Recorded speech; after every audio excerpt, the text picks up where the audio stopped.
അപ്പോസ്തലനായ വിശുദ്ധ പത്രോസ് എഴുതിയ 2-ാം ലേഖനം 1-ാം അധ്യായത്തിൻ്റെ 3-ാമത്തെ വാക്യമാണ് ഞാൻ ചിന്തയ്ക്കായിട്ട് എടുക്കാൻ ആഗ്രഹിക്കുന്നത്.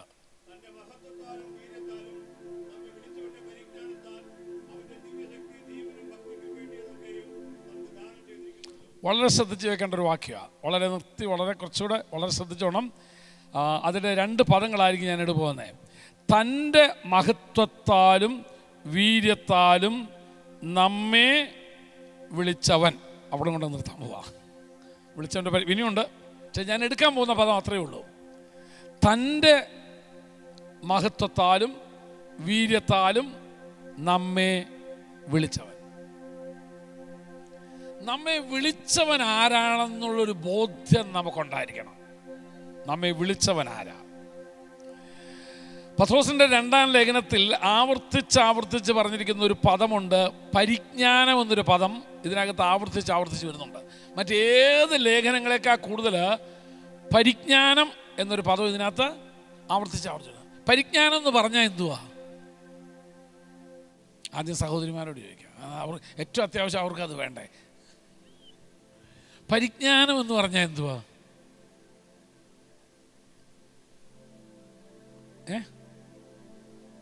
അറിവ്. എനിക്ക് ഒരു കാര്യത്തെക്കുറിച്ച് അറിയാമെന്നുള്ളതുകൊണ്ടാണ് ഞാൻ പരിജ്ഞാനമുള്ളവനാണോ? അല്ല. തിരിച്ചറിവ്. പറ, ആരെങ്കിലും പറ. പരിജ്ഞാനം നമ്മൾ താരം പറയുന്നൊരു വാക്കാ പരിജ്ഞാനം. നമ്മൾ ചിലരെ കുറിച്ച് കുറച്ചുകൂടെ പരിജ്ഞാനത്തോടെ അയാൾ സംസാരിച്ചായിരുന്നു അല്ലെങ്കിൽ ചെയ്യേണ്ടതായിരുന്നു എന്ന് നമ്മൾ ചില പ്രവൃത്തി കാണുമ്പോൾ നമ്മൾ പറയാറുണ്ട്, ഇല്ലയോ? അല്ലെ, നമ്മൾ പറയാറുണ്ട് ചിലരുടെ കുറച്ചുകൂടെ പരിജ്ഞാനത്തോടെ അയാൾക്ക് ആ പദങ്ങളും ഒക്കെ ചെയ്യാൻ. അപ്പം നമ്മൾ എന്തോ ഉദ്ദേശിച്ചേ?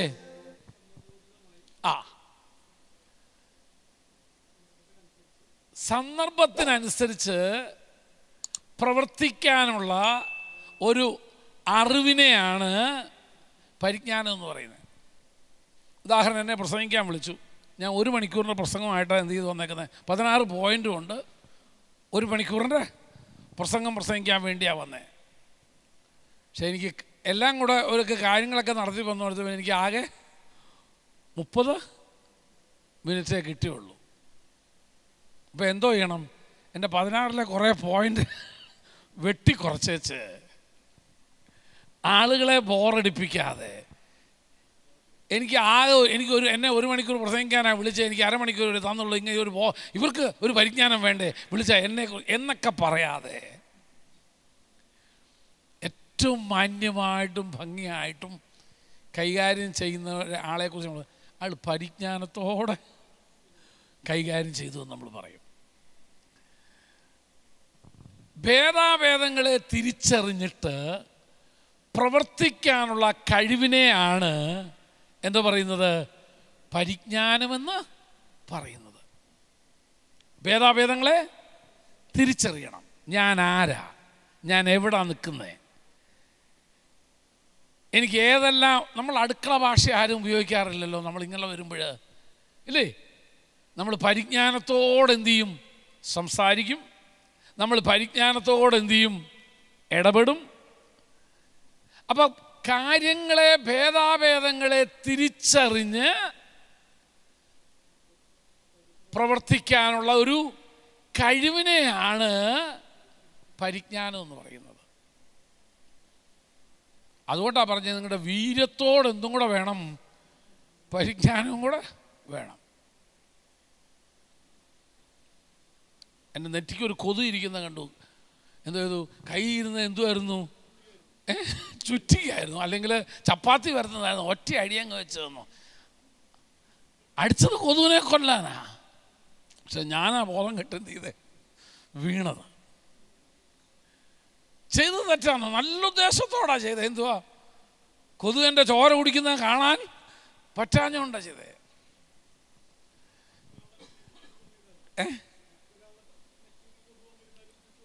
അതെ അതെ അതെ അതെ. അല്ല, ഇത് ഞാൻ തന്നെ അടിച്ച കാര്യമല്ല പറഞ്ഞേ, ഞാൻ അങ്ങോട്ട് അടിച്ച കാര്യമാണ് പറഞ്ഞേ. ഞാനാണെങ്കിൽ ഒരിക്കലും അടിക്കില്ലല്ലോ. ഇതിനെയാ പരിജ്ഞാനം എന്ന് പറയുന്നത്.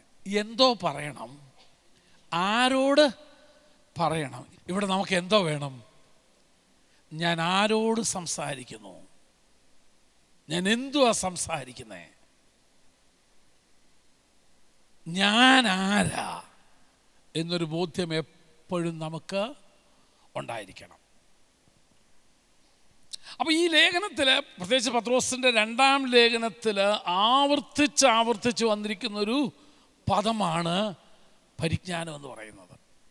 ഒന്ന്, നിങ്ങളെ വിളിച്ചവനെ കുറിച്ചൊരു പരിജ്ഞാനം നിങ്ങൾക്കുണ്ടായിരിക്കണം.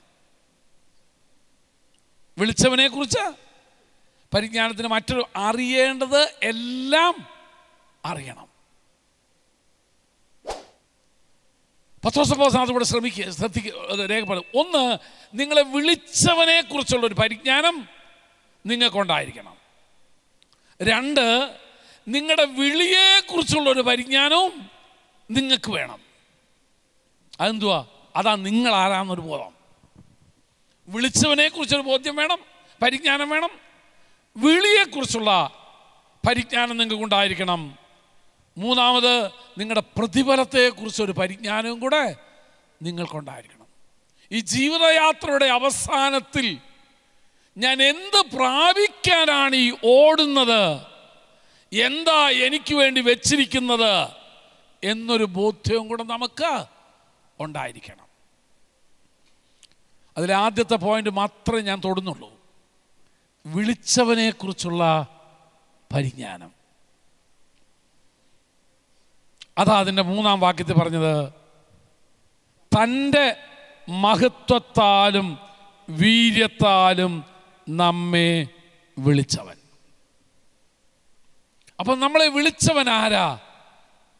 മഹത്വമുള്ള ഒരുത്തനാ വിളിച്ചത്. നമ്മളെ വിളിച്ചവൻ ആരാ? സാധാരണക്കാരനായ ഒരാളല്ല നമ്മളെ വിളിച്ചേക്കുന്നേ.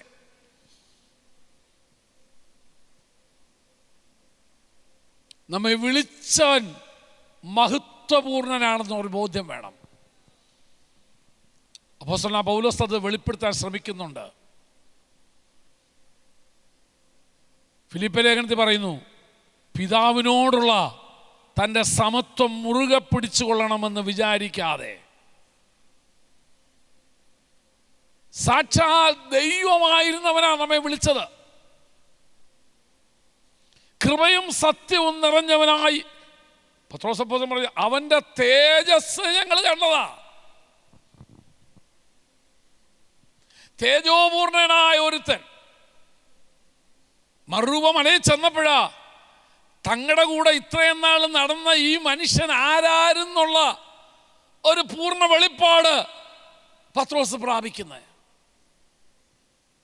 അവൻ്റെ തേജസ് അവിടെ വെച്ചാ കണ്ടത്, അവൻ്റെ മഹിമ കണ്ടു. യോഹന്നാൻ പിന്നെ പറയുന്നുണ്ട്, തൻ്റെ ലേഖനങ്ങളിൽ, തൻ്റെ സുവിശേഷത്തിലൊക്കെ പറയുന്നുണ്ട്, അവൻ്റെ മഹത്വം കണ്ടവരാ ഇവരാ, തേജസ് കണ്ടവരാ. നമ്മെ വിളിച്ചത് ആരാണെന്നുള്ള ഒരു ബോധ്യം. അവൻ മഹത്വവാനായ ഒരുവനാ, സാധാരണക്കാരനായ ഒരുവനല്ല നമ്മെ വിളിച്ചത്. പലരെയും മരിച്ച ശേഷം വിശുദ്ധന്മാരായിട്ട് എന്ത് ചെയ്യുന്നത്? പ്രഖ്യാപിക്കുന്നത്. ദൈവമായിട്ട് പ്രഖ്യാപിക്കുന്നതും മരിച്ചതിന് ശേഷമാണ്. ഉദാഹരണം, ബുദ്ധൻ ഒരിക്കലും ഒരു ദൈവവിശ്വാസി ആയിരുന്നില്ല. ശ്രീബുദ്ധൻ ഒരിക്കലും ദൈവവിശ്വാസി ആയിരുന്നില്ല. തൻ്റെ ചിന്താഗതികളൊക്കെ വായിച്ച ദൈവം എന്നുള്ളത് കോൺസെപ്റ്റ് അതിനില്ല. പക്ഷെ പാവം മരിച്ചു കഴിഞ്ഞപ്പോഴത്തേന് പുള്ളി എന്ത് ചെയ്തു? ദൈവമാക്കി. പുള്ളിയുടെ പേരിലൊരു മതവും കൂടെ തുടങ്ങി. പലരെയും ദൈവം ആക്കുന്നത് അവരുടെ മരണശേഷമാണ്. വിശുദ്ധന്മാരായി പ്രഖ്യാപിക്കുന്നതും മരണശേഷമാണ്. പക്ഷെ നമ്മളെ വിളിച്ചവൻ ജന്മം കൊണ്ടും കർമ്മം കൊണ്ടും വിശുദ്ധനും മഹത്വവാനുമാണ്. അവൻ ദൈവസ്വരൂപത്തിലിരിക്കെ ദൈവത്തോടുള്ള തൻ്റെ സമത്വം മുറുകെ പിടിച്ചുകൊള്ളണമെന്ന് വിചാരിക്കാതെ ദാസരൂപം, തൻ്റെ മഹിമയെ ഉരിഞ്ഞു വെച്ചിട്ടാണ് താൻ നമ്മുടെ ഇടയിൽ വന്ന് പാർത്തത്. നമ്മളെ വിളിച്ചവൻ ആരാണെന്ന് മനസ്സിലാക്കണം. ഒന്ന്, അവൻ മഹത്വപൂർണനാണ്. സങ്കീർത്തനങ്ങളൊക്കെ പറയുമ്പോൾ അടുത്തുകൂടാത്ത വെളിച്ചത്തിൽ അധിവസിക്കുന്നവനാ. പ്രകാശത്തെ വസ്ത്രം പോലെ അവൻ എന്ത് ചെയ്തവനാ? ചുറ്റി. അവൻ ആരാന്നാണ്, നമ്മുടെ ദൈവം ആരാന്നുള്ളതിനെ കുറിച്ച്, നമ്മളെ വിളിച്ചവൻ ആരാണ്. ചിലപ്പോൾ പറ്റുന്നൊരു പരാജയം ഞാൻ പറയാം, ദൈവത്തെക്കുറിച്ചുള്ള മഹത്വം നമുക്ക് പൂർണ്ണമായിട്ടും കിട്ടും, പക്ഷെ യേശുവിലേക്ക് ആ മഹത്വം നമ്മൾ കാണാറില്ല. വിശുദ്ധ വേദപുസ്തകം പറയുന്നത്, അവനിലല്ലോ ദൈവത്തിൻ്റെ സകല സമ്പൂർണതയും ദേഹരൂപമായി വസിക്കുന്ന, ദൈവത്തിൻ്റെ മഹത്വത്തിൻ്റെ ഒരു ദേഹരൂപമായിരുന്നു യേശു. പിതാവായ ദൈവത്തിന് എന്തെല്ലാം മഹത്വവും ശ്രേഷ്ഠതയും ഉണ്ടോ അതെല്ലാം നമുക്ക് യേശുവിൽ ആരോപിക്കുകയല്ല, അവനിലുണ്ട്.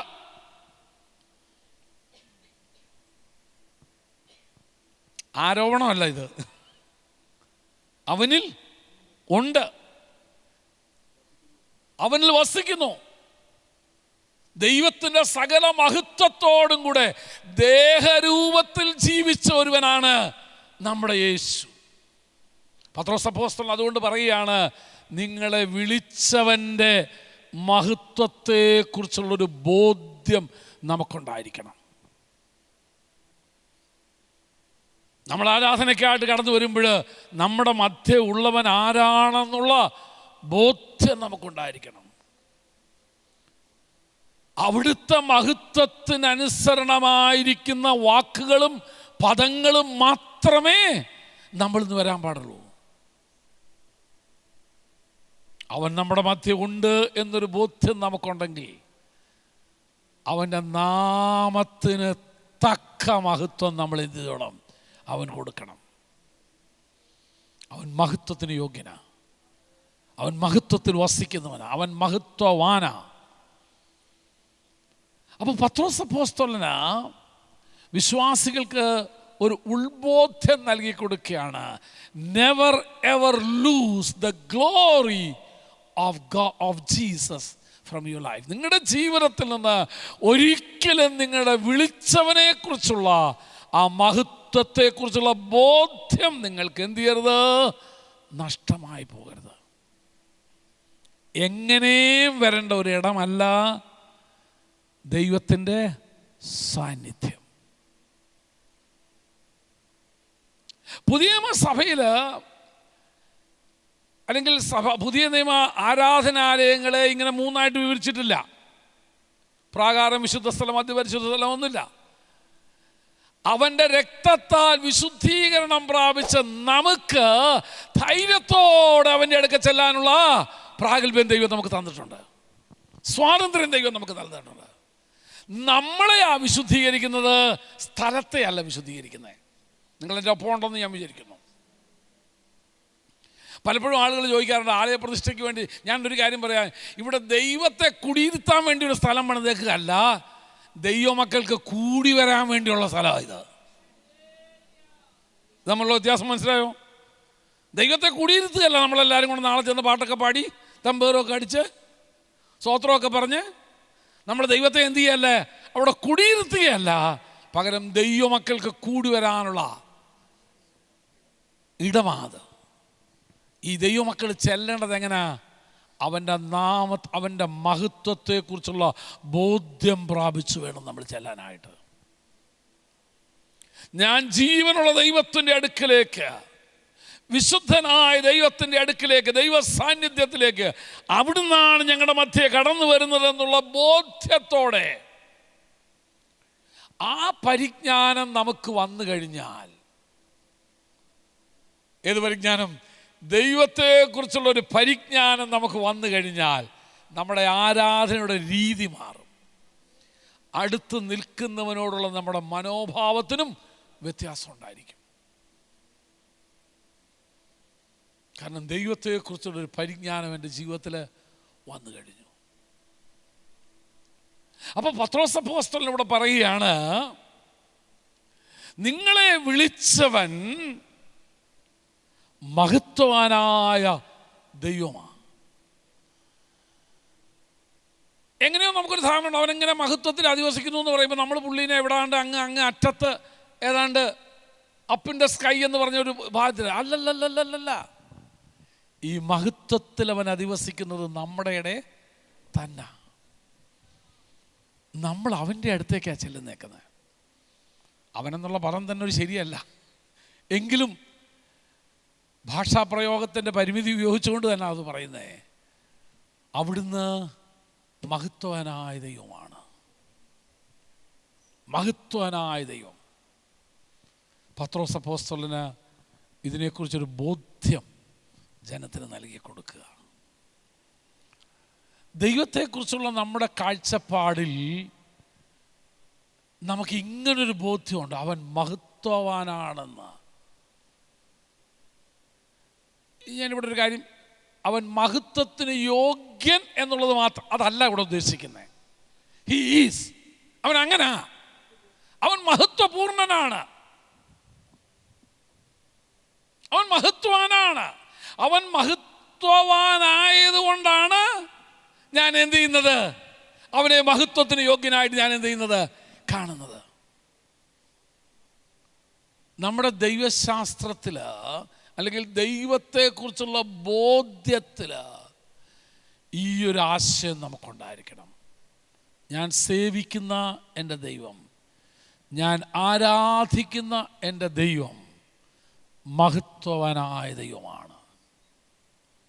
അതുകൊണ്ട് എൻ്റെ ആരാധന അവൻ്റെ മഹത്വത്തിന് അനുസരിച്ചായിരിക്കണം. ഞാൻ അവൻ്റെ അടുക്ക ചെല്ലുന്നത്. ഒരു കാര്യം പറയട്ടെ, നമ്മളൊരു ഇൻ്റർവ്യൂവിന് പോവുകയാണെങ്കിൽ നിങ്ങളുടെ ആ പോസ്റ്റ് എങ്ങനെയാണെന്ന് നോക്കിയിട്ടുള്ള ഡ്രസ്സ് ആയിരിക്കും കൊണ്ടുപോകുന്നത്, അല്ലേ? സ്വീപ്പർ ജോലിക്കാണ് നമ്മളെ വിളിച്ചേക്കുന്നത് വെച്ചാൽ ആരും എനിക്ക് തോന്നുന്നില്ല കോട്ടും സൂട്ടും ടൈയും ഒക്കെ ഇട്ടുകൊണ്ട് ചെല്ലുമെന്ന് തോന്നുന്നില്ല, എനിക്ക് തോന്നുന്നില്ല. എന്നും പറഞ്ഞ് കള്ളിമുണ്ടും കൊടുത്തുകൊണ്ട് എന്ത് ചെയ്യത്തില്ല, അതും ചെല്ലത്തില്ല. ഞാൻ പറഞ്ഞ ആശയം നിങ്ങൾക്ക് മനസ്സിലായോ? നമ്മളെ ഇൻ്റർവ്യൂ ആയിരിക്കുന്ന ആൾ അങ്ങനത്തെ ഏതാണെന്ന് നോക്കിയിട്ടല്ലേ. ഒരു കമ്പനിയുടെ എക്സിക്യൂട്ടീവ് പോസ്റ്റിലേക്കാണ് നമ്മളെ വിളിച്ചിരിക്കുന്നതെങ്കിലോ അതനുസരിച്ചാണ് നമ്മൾ പോകുന്നത്. കാരണം നമ്മളെ ഇൻ്റർവ്യൂ ആയിരിക്കുന്നവർ മുഴുവൻ അങ്ങനത്തെയാണ്.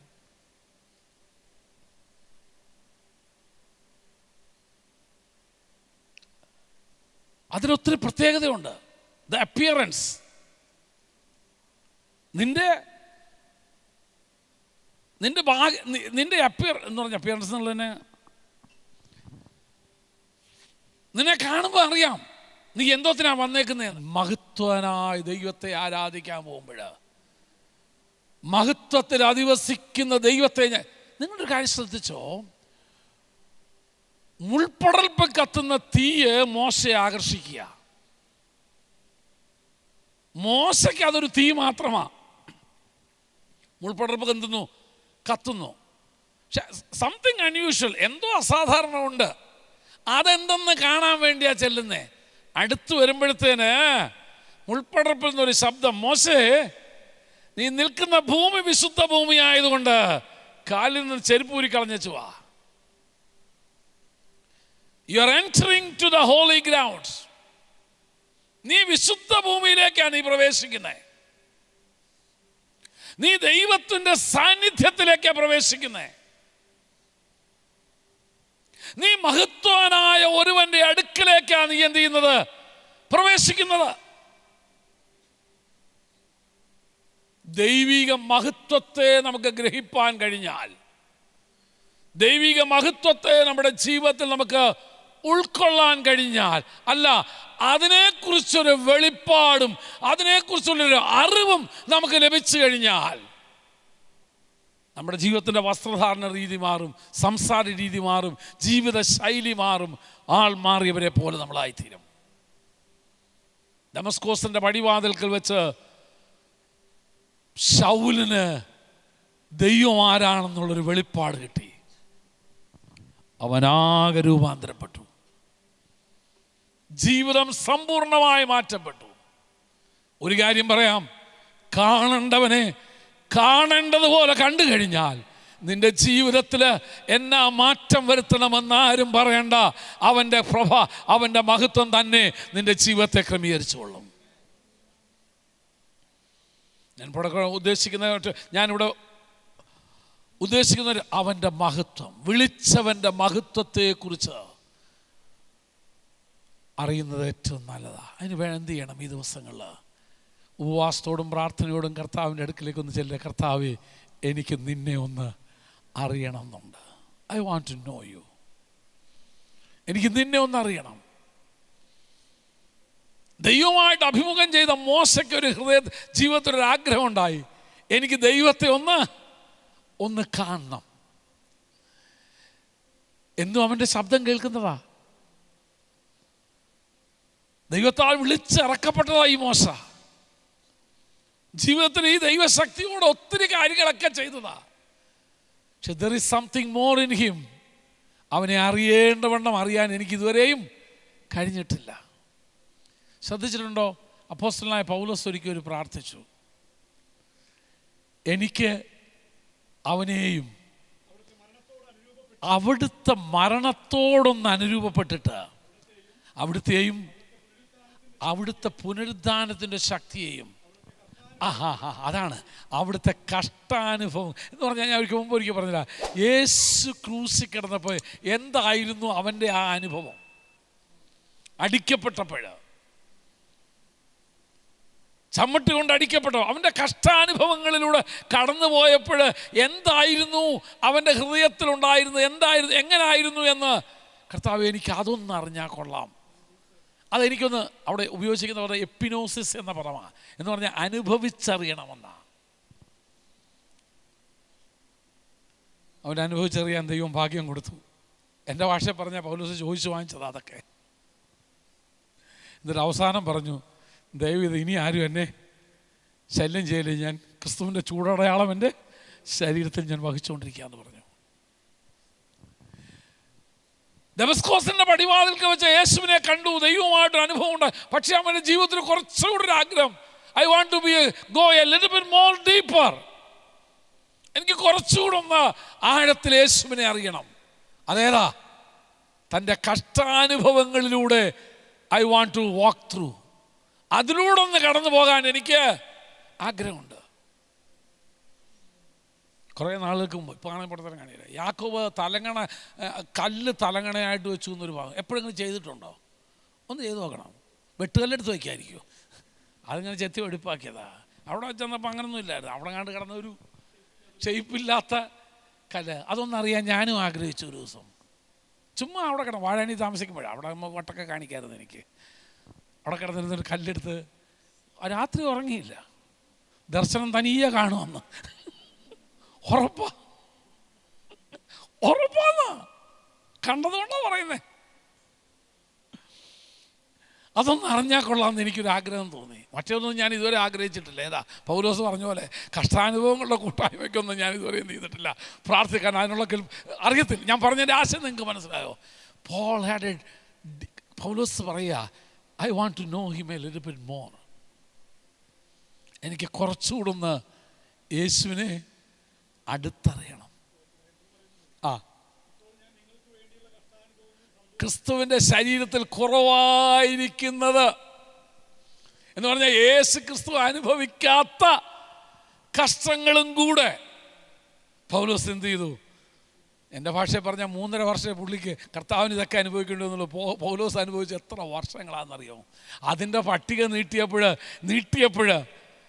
എഴുതുമ്പോൾ ഇതിൽ പലതും കർത്താവ് അവൻ്റെ ശരീരത്തിൽ എന്താല്ല അനുഭവിച്ചിട്ടില്ല. പക്ഷെ പൗലോസ് പറയുന്നു, ഐ വാണ്ട് ദാറ്റ്. എനിക്ക് അതൊന്നും അറിയിച്ചാൽ കൊള്ളാം. ഞാൻ ചോദിക്കട്ടെ, എപ്പോഴെങ്കിലും നമുക്ക് അങ്ങനൊരു അനുഭവം, എനിക്ക് കർത്താവിന് ഇന്നറിഞ്ഞതിനേക്കാൾ കൂടുതൽ, ഞാൻ ഇതുവരെ മനസ്സിലാക്കിയതിനേക്കാൾ കൂടുതൽ, ഇതുവരെ എനിക്ക് കർത്താവിനെ കുറിച്ച് ഞാൻ മനസ്സിലാക്കിയതിനേക്കാളും അറിഞ്ഞതിനേക്കാളും കൂടുതൽ എനിക്ക് യേശുവിനെ അറിയണം എന്നൊരു ആഗ്രഹം എപ്പോഴെങ്കിലും ജീവിതത്തിലുണ്ടായത്? നമുക്ക് ഇത് തന്നെ കൂടുതലാണെന്ന് പറഞ്ഞിരിക്കുക. ഇത് തന്നെ എപ്പോഴാണ് തീരുന്നേ കർത്താവ് എന്നാണ് ചോദിക്കുന്നത് അല്ലേ? കുറേ നാളായല്ലോ നീ ഈ പരിപാടി തുടങ്ങിയിട്ട്, എന്നെ ഇത് പുറത്തിറക്കേണ്ട സമയം ആയില്ലയോ എന്നാണ് ചോദിക്കുന്നത് അല്ലേ? അല്ല, ഒന്ന് കർത്താവിനെ ഒന്നും കൂടെ ഞാനൊരു കാര്യം പറയാം. ഈ ദിവസങ്ങളിൽ നമ്മുടെ കർത്താവ്, I want to know you more. എനിക്ക് നിന്നെ കുറച്ചുകൂടെ ഒന്ന് അടുത്തറിയണം. അറിയും തോറും പത്രോസ് അപ്പോസ്തലൻ തന്നെ പറയുന്നുണ്ട്, ദിവ്യ സ്വഭാവത്തിന് നീ കൂട്ടാളിയായിട്ട് മാറും. അറിയുന്തോറും യേശുവിനെ അറിയുന്തോറും യേശുവിനെ അനുഭവിക്കുന്തോറും യേശുവിനോടുകൂടെ ചേർന്ന് നടക്കുന്തോറും നീ അവൻ്റെ ദിവ്യ സ്വഭാവത്തിന് കൂട്ടാളിയായിത്തീരും. അങ്ങനെ ആയിത്തീർന്നാൽ അവൻ്റെ വരവിങ്കൽ നീ എടുക്കപ്പെടുകയും ചെയ്യും. അതാ അവിടെ പറയുന്നത്. ഒരു സംശയവും ഇല്ലെന്നാ പറയുന്നേ. അവൻ്റെ മഹത്വത്തെ അറിയുവാൻ, എന്നെ വിളിച്ചവൻ്റെ മഹത്വത്തെ അറിയുവാൻ, അതിനുള്ളൊരു ആഗ്രഹം നമ്മുടെ ജീവിതത്തിൽ ഉണ്ടായിരിക്കട്ടെ. അത് വയസ്സാകുമ്പോഴല്ല, ഇപ്പോഴേ ആഗ്രഹം നമുക്ക് വേണം. എനിക്ക് കർത്താവിനെ, എനിക്ക് അവൻ്റെ മഹത്വത്തെ കുറേ കൂടെ അറിയണം, കുറേ കൂടെ മനസ്സിലാക്കണം, എനിക്ക് കുറേ കൂടെ ഗ്രഹിക്കണം. ഈ സഭയെക്കുറിച്ചുള്ള എൻ്റെ കാഴ്ചപ്പാടതാ. ഇവിടുത്തെ ഓരോ വിശ്വാസികളെയും കുറിച്ചുള്ള എൻ്റെ കാഴ്ചപ്പാടതാ. അതുകൊണ്ട് ആ ചിലരെയൊക്കെ കാണുമ്പോൾ വിഷമം തോന്നുന്നത്, ഭാരം തോന്നുന്നത്, ചിലരോട് മിണ്ടാതിരിക്കുന്നത് പിണങ്ങിയിട്ടല്ല, ഈ കാഴ്ചപ്പാട് അവർക്ക് ഇല്ലല്ലോ എന്ന് അറിയുമ്പോഴാണ്. ഈ അനുഭവത്തിലേക്ക് അവർ വന്നില്ലല്ലോ എന്ന്, ഈ ഒരു അനുഭവം അവർക്ക് ലഭിക്കുന്നില്ലല്ലോ എന്ന് കാണുമ്പോഴാണ് ഹൃദയത്തിനൊരു വേദനയാണ്. പത്രോസ് അപ്പോസ്തലന് തൻ്റെ 2-ാം ലേഖനത്തിലൂടെ വിശ്വാസികളെ പ്രബോധിപ്പിക്കുക, നിങ്ങളെ വിളിച്ചവൻ്റെ മഹത്വം എന്തെന്ന് നിങ്ങൾ അറിയണമെന്ന് ഞാൻ ആഗ്രഹിക്കുന്നു. അപ്പോഴിവിടെ പത്രോസ് അപ്പോസ്തലൻ പറഞ്ഞ ഒന്നാമത്തെ കാര്യം അതാ. എന്തുവാ? നിങ്ങളെ വിളിച്ചവൻ മഹത്വമുള്ളൊരുവനാ. ആ മഹത്വത്താൽ നിങ്ങളെ, അതുകൊണ്ടാണ് നമ്മുടെ വിളി മഹത്വകരമായ ഒരു വിളിയായി തീർന്നത്. We are called by a glorious person. ഇല്ലേ?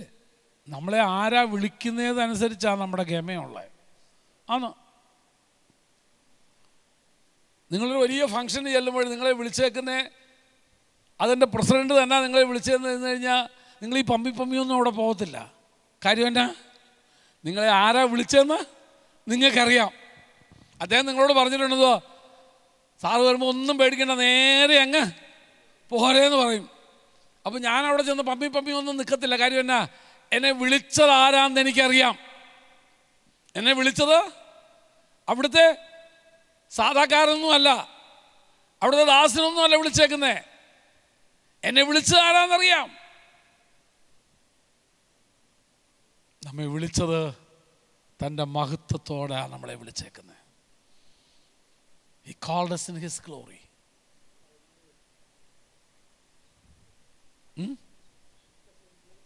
തെസ്സലോനിക്കകത്ത് പറയുന്നുണ്ട്. ഞാൻ പത്രോസിൻ്റെ ലേഖനത്തിൽ മാത്രം നിൽക്കുന്നുണ്ട്. ഞാൻ എങ്ങനെ അവിടെ നിൽക്കുന്നത്? പത്രോസ് തൻ്റെ മഹത്വത്തിലാണ്. അപ്പം നമ്മുടെ വിളിയുടെ ശ്രേഷ്ഠത മനസ്സിലായോ? വിളിച്ചവൻ്റെ ശ്രേഷ്ഠത മനസ്സിലായോ? മഹത്വത്തോടെ വിളിക്കപ്പെട്ട. ഇനി പൗലോസ് പറയുന്നത് അതിൻ്റെ മഹത്വം പ്രാപിക്കാനും കൂടെ എന്ന് പറഞ്ഞ് മനസ്സിലായി. എന്തോ അവനെന്ത് മഹത്വമുണ്ടോ അതേ മഹത്വം നമുക്ക് തരാൻ വേണ്ടിയാ. അതേ മഹത്വം. ശ്രദ്ധിച്ചോ, കർത്താവ് പറഞ്ഞ കാര്യം പറയാം. ഞാൻ സ്ഥലം ഒരുക്കാൻ പോവുക, ഞാൻ പോയ സ്ഥലം ഒരുക്കിയിട്ട് ആ വരാന്തയിൽ നിങ്ങൾക്കൊരു സീറ്റ് ഞാൻ അവിടെ ഇട്ടേക്കുന്നതാണെന്ന് പറഞ്ഞു. അല്ല, ഞാൻ ഇരിക്കുന്ന ഇടത്ത് വിത്ത് ഈക്വൽ ഗ്ലോറി, തുല്യ മഹത്വം. യോഹന്നാൻ പറയുന്നത് എന്തുവാ? അവനെ കാണുമ്പോൾ നാം അവനോട് സദൃശരായിത്തീരും. അവൻ എത്രമാത്രം മഹത്വമുണ്ടോ, അവൻ ഏത് മഹത്വത്തിലാണോ ആയിരിക്കുന്നത് അതേ. ഇതെല്ലാം കേട്ടോ, പത്രോസ് അത് പറയുന്നു, പൗലോസ് അത് പറയുന്നു, കർത്താവ് അത് പറഞ്ഞു, യോഹന്നാനും അത് തന്നെ പറയുന്നേ. എന്തുവാ? അവൻ്റെ മഹത്വം പ്രാപിക്കാനാണ് വിളിച്ചേക്കുന്നത്. ആ മഹത്വം എന്തുവാന്ന് വല്ല ബോധ്യമുണ്ടോ നമുക്ക്? ആ മഹത്വത്തെക്കുറിച്ചൊരു ബോധ്യം നമുക്കുണ്ടെങ്കിൽ ഈ കാലത്തിലെ കഷ്ടങ്ങൾ സാരമില്ലെന്ന് നമ്മൾ എന്ത് ചെയ്തേനെ? എണ്ണിയേനെ. കാര്യം എന്നാ? പ്രാപിക്കാൻ പോകുന്ന അതാ, ലഭിക്കാൻ പോകുന്ന അതാ. ഇവിടുത്തെ പരിഹാസം, ഇവിടെ എന്തൊക്കെ എന്നെ വിളിച്ചാലും എനിക്കൊരു പ്രശ്നമില്ല. കാര്യം എന്നാണെന്നറിയാമോ? ഇത് വേഗം തീരുകയും ഞാൻ പറന്നു പോകുകയും ചെയ്യും. എങ്ങോട്ട് പറന്നു പോകും? അവൻ്റെ മഹത്വം, എൻ്റെ കർത്താവ് ഏത് മഹത്വത്തിലാണോ ഇന്നായിരിക്കുന്നത് അതേ മഹത്വമാ. കൺവീൻ ദൈവമക്കളെന്ന് വിളിക്കപ്പെടാൻ പിതാവ് നമ്മളോട് എത്ര വലിയ സ്നേഹം നമുക്കാകും. അങ്ങനെ തന്നെ നമ്മളാകുന്നു എന്നിട്ട് പറയുന്നത് നമ്മളവനെ കാണുമ്പോൾ അവനോട് സദൃശനം, അതേ മഹത്വം നമുക്ക് ലഭിക്കും. ദൈവമക്കളെ, ആ ഒരു ബോധ്യം നമുക്ക് വേണം. അതാ നമ്മുടെ ലക്ഷ്യം മുഴുവനും. അതറിയണമെങ്കിൽ, അത് മനസ്സിലാക്കണമെങ്കിൽ, അതിലേക്ക് നമുക്ക് ഓടാൻ കഴിയണമെങ്കിൽ ആ മഹത്വത്തെക്കുറിച്ചുള്ളൊരു ബോധ്യം നമുക്കുണ്ടായിരിക്കണം. വായിച്ചോ. ആ ആ നമ്മുടെ താഴ്ചയുള്ള ശരീരത്തെ തൻ്റെ മഹത്വമുള്ള ശരീരത്തോട് പൗലോസ് അപ്പോസ്തലൻ പിന്നെ പറയുന്നു, ദ്രവത്വത്തിൽ വിതയ്ക്കപ്പെടുന്നു, അദ്രവത്വത്തിൽ താഴ്മയുള്ള ശരീരം മഹത്വത്തിൽ. നോക്ക്, നമുക്ക് തന്നേക്കുന്നൊരു വലിയ പ്രത്യാശ ഇതാ, ആ മഹത്വത്തെക്കുറിച്ചുള്ള ബോധ്യം. അപ്പോൾ ആദ്യം നമ്മൾ പ്രാപിച്ചത് നമ്മെ വിളിച്ചവൻ്റെ മഹത്വം എത്രയാണെന്ന് മനസ്സിലായി കഴിഞ്ഞപ്പോൾ മനസ്സിലായി എനിക്ക് ലഭിക്കാൻ പോകുന്നത് അതാണ്. അല്ലാണ്ട് ഒരു ഗ്രേഡ് താഴെ ആക്കുമെന്നല്ല പറഞ്ഞേ. ഇനി ഒരു കാര്യം കൂടെ ഞാൻ പറഞ്ഞുതരാം ഇതിന് തെളിവായിട്ട്.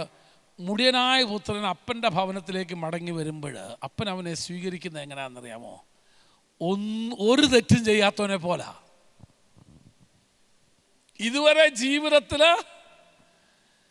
അല്ലേ നമ്മളെ കൊടുക്കും മുടിയനെ വല്ലതൊക്കെ, മുടിയൻ വല്ലതും, പിന്നെ അവനെ നമ്മൾ തന്നെ വീട്ടിൽ വിളിക്കുന്നത് എന്തുമായിരിക്കും? മുടിയൻ എന്നായിരിക്കും വിളിക്കുന്നത്. അവനെ സ്വീകരിച്ചത് എങ്ങനെ? as if he has done anything wrong. ഒരു തെറ്റും ചെയ്യാത്തവനെ പോലെ,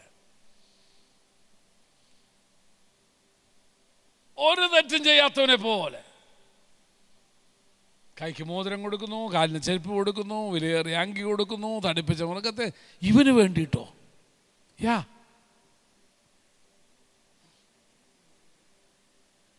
അപ്പനൊരു ബുദ്ധിമുട്ടുമില്ല, നമുക്കാ ബുദ്ധിമുട്ട് മുഴുവൻ അല്ലേ? ചിലരെ ദൈവം അനുഗ്രഹിക്കുന്നത് കാണുമ്പം അങ്ങനെയുണ്ട്, ചിലരെ ദൈവം അനുഗ്രഹിക്കുന്നത് കാണുമ്പം നമുക്കാ ബുദ്ധിമുട്ട്.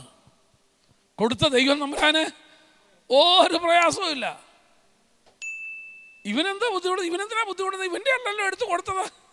അഥവാ എന്തെങ്കിലും വേദനയും ബുദ്ധിമുട്ടും ഉണ്ടാവണമെങ്കിൽ അപ്പനായിരുന്നു വേണ്ടത്. ആ അപ്പൻ അവനെ സ്വീകരിച്ചത് ഒന്നും സംഭവിച്ചിട്ടില്ലാത്തവനെ പോലെ. പകൽക്കാലം ഞാൻ ആ കാര്യം ഓർമ്മിപ്പിക്കട്ടെ. ദൈവമഹത്വത്തെക്കുറിച്ച് ബോധ്യം നിനക്കുണ്ടെങ്കിൽ നീ പ്രാപിക്കാൻ പോകുന്ന മഹത്വത്തെക്കുറിച്ച് നിനക്ക് ബോധ്യം ഉണ്ടായിരിക്കും. പലർക്കും അതില്ലാഞ്ഞത് കൊണ്ടാണ്, അതില്ലാത്തത് കൊണ്ടാണ്.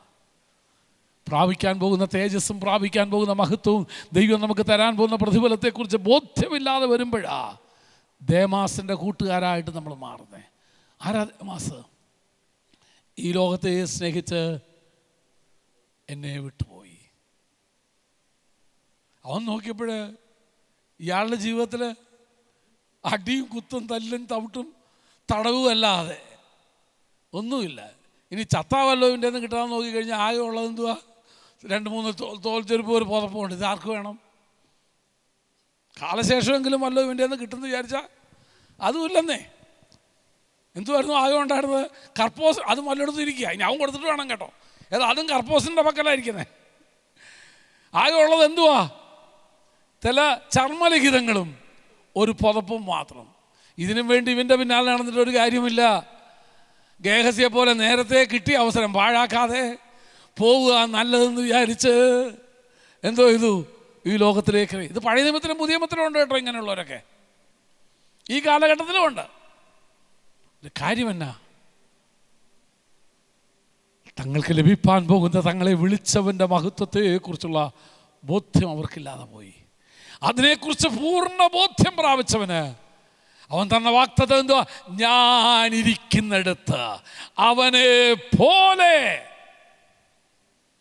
അവൻ്റെ മഹത്വം പ്രാപിപ്പാൻ. യോഹന്നാന് ദൈവം അതൊന്ന് കാണിച്ചു കൊടുത്തു. വെളിപ്പാട് പുസ്തകത്തിൽ ഇന്നലെ വരെ കണ്ടിട്ടില്ലാത്ത യേശുവിൻ്റെ രൂപമാ യോഹന്നാൻ വെളിപ്പാട് പുസ്തകത്തിൽ കാണുന്നത്. അവൻ്റെ മഹത്വം അപ്പം കണ്ടപ്പോഴാ ഇതായിരുന്നു ഞാൻ സേവിച്ച എൻ്റെ യേശു, ഇതായിരുന്നു ക്രൂശിൽ കിടന്നായ അവൻ്റെ മഹത്വം അവൻ കണ്ടു കഴിഞ്ഞപ്പോഴാ പത്മോസ് അവന് ഒരു ഭാരമായി തോന്നിയില്ല കേട്ടോ. ജീവിതത്തിൻ്റെ കഷ്ടത എപ്പോഴെങ്കിലും ഭാരമായി തോന്നുന്നെങ്കിൽ, ജീവിതത്തിൻ്റെ വേദന എപ്പോഴെങ്കിലും ഒരു ഭാരമായി തോന്നുന്നെങ്കിൽ അതിൻ്റെ അർത്ഥം എന്നാണെന്നറിയാമോ? നീ കാണേണ്ട മഹത്വത്തെ ഇതുവരെ കണ്ടില്ല. ഒരു ഭക്തൻ ഇതിനെക്കുറിച്ച് എങ്ങനെയാണ്? ഞാൻ പെടും പാടുകൾ മാത്രമാണ് പിൻവരും മേന്മയ്ക്കും മാറ്റുകൂട്ടും, താൻ പെട്ട പാടുകളാൽ തികഞ്ഞോൻ തേജസ്സിൽ ചേർത്തിടും യേശുരാജൻ. ഇന്ന് ഞാൻ പെടുന്ന പാടുകളൊന്നും ഒരു വിഷയമല്ല. കാരണം എനിക്ക് വെളിപ്പെടുവാനുള്ള തേജസ്സുണ്ട്, എനിക്ക് തരാൻ പോകുന്ന ഒരു പ്രതിഫലമുണ്ട്, ഞാൻ ആരായി തീരുമെന്നുള്ള ബോധ്യം എനിക്കുണ്ട്. അവിടെ എനിക്കുള്ള നിക്ഷേപത്തെക്കുറിച്ച്, അവിടെ എനിക്കുള്ളതിനെക്കുറിച്ച് എനിക്ക് നല്ല ബോധ്യമുണ്ട്. ഈ ദിവസങ്ങളിൽ ആ ബോധ്യം പ്രാപിച്ച് നമ്മുടെ ജീവിതയാത്ര തുടരുവാൻ ദൈവമായ കർത്താവ് നമ്മെ സഹായിക്കുമാറാകട്ടെ. എപ്പോഴെങ്കിലുമൊക്കെ കണ്ണൊന്ന് തിരുമ്മി നോക്കുന്നത് നല്ലതാണ് എന്ന് പറഞ്ഞാൽ അതിൻ്റെ അർത്ഥം എന്തുവാ? മങ്ങിപ്പോയെങ്കിൽ, കണ്ണടഞ്ഞു പോയെങ്കിൽ, അഥവാ ചെതുമ്പലങ്ങാണം കയറി മൂടിയെങ്കിൽ ഇടയ്ക്കൊന്ന് തിരുമുന്നത് ഏറ്റവും നല്ലതാണ്. ഏത് തിരുമ്പ്? ഞാൻ ആ തിരുമ്മിൻ്റെ കാര്യമല്ല ഉദ്ദേശിച്ചത്. കണ്ണൊന്ന് തിരുമ്മി ഇല്ലേ, നമ്മൾ കാഴ്ചയില്ലേ, ഉറക്കത്തിൽ നിന്ന് കഴിയുമ്പോൾ ഇല്ല, ഉറക്കത്തിൽ വരുന്ന കുഞ്ഞുങ്ങളെ കണ്ടിട്ടില്ലേ? അവർ കണ്ണ് തിരുമ്മിയാകുന്നു. എന്തിനാ? കാഴ്ച വ്യക്തമാവാൻ. ഈ ദിവസങ്ങളിൽ അത് ആവശ്യമായിരുന്നു എനിക്ക് തോന്നുന്നു. പലരുടെയും കണ്ണിൽ തിമിര് കയറിയോന്ന് തോന്നുന്നു. വെളിപ്പാട് പുസ്തകത്തിൽ സഭയോട് പറഞ്ഞു, നിൻ്റെ കണ്ണിൻ്റെ സ്വല്പം ലേപനം എഴുതുന്നത് നല്ലതാണ്. കാഴ്ച എവിടേക്കോ മങ്ങിയേക്കുന്നു. വേറെ എന്തൊക്കെയോ നിനക്ക് തിളങ്ങുന്നതായി തോന്നുന്നു, വേറെ എന്തിനൊക്കെയോ നിനക്ക് വിലയേറിയതായി തോന്നുന്നു. അതുകൊണ്ട് ഞാനൊരു കാര്യം ബുദ്ധി ഉപദേശിക്കാം. അല്പം ലേപനം വാങ്ങിച്ച് നിൻ്റെ കണ്ണൊന്ന് എഴുതുന്നത് നല്ലതാണ്. ആ കാഴ്ച ഒന്ന് തിരികെ കെട്ടിട്ട് നമുക്കെല്ലാവർക്കും ദൈവസ്ഥലം എഴുന്നേറ്റ് നിൽക്കാം. അവൻ്റെ മഹത്വം പ്രാപിക്കാനാ നമ്മളെ വിളിച്ചവൻ. മഹത്വപൂർണനാണ്. അവൻ്റെ മഹത്വത്താലാണ് നമ്മെ വിളിച്ചത്. അവൻ്റെ മഹത്വം പ്രാപിക്കാനാണ് നമ്മളെ വിളിച്ചിരിക്കുന്നത്. എവിടെങ്കിലും നമുക്ക് പ്രാപിക്കാൻ പോകുന്ന മഹത്വത്തെക്കുറിച്ചുള്ള കാഴ്ചപ്പാട് മങ്ങിപ്പോയെങ്കിൽ കണ്ണുകളൊക്കെ ഒന്ന് തിരുമ്മി ഉണർത്താം. വചനം കൊണ്ട് ഒരിക്കൽ കൂടെ നമ്മുടെ കണ്ണൊക്കെ ഒന്ന് കഴുകാം. ആത്മാവിൻ്റെ ഒരു ശുദ്ധീകരണം ഒരിക്കൽ കൂടെ പ്രാപിക്കാം. കാണേണ്ടവനെ കാണാൻ നമ്മുടെ കണ്ണുകൾ ഒരിക്കൽ കൂടെ പ്രകാശിക്കട്ടെ. അവൻ്റെ മഹത്വം, വിളിച്ചവൻ്റെ മഹത്വം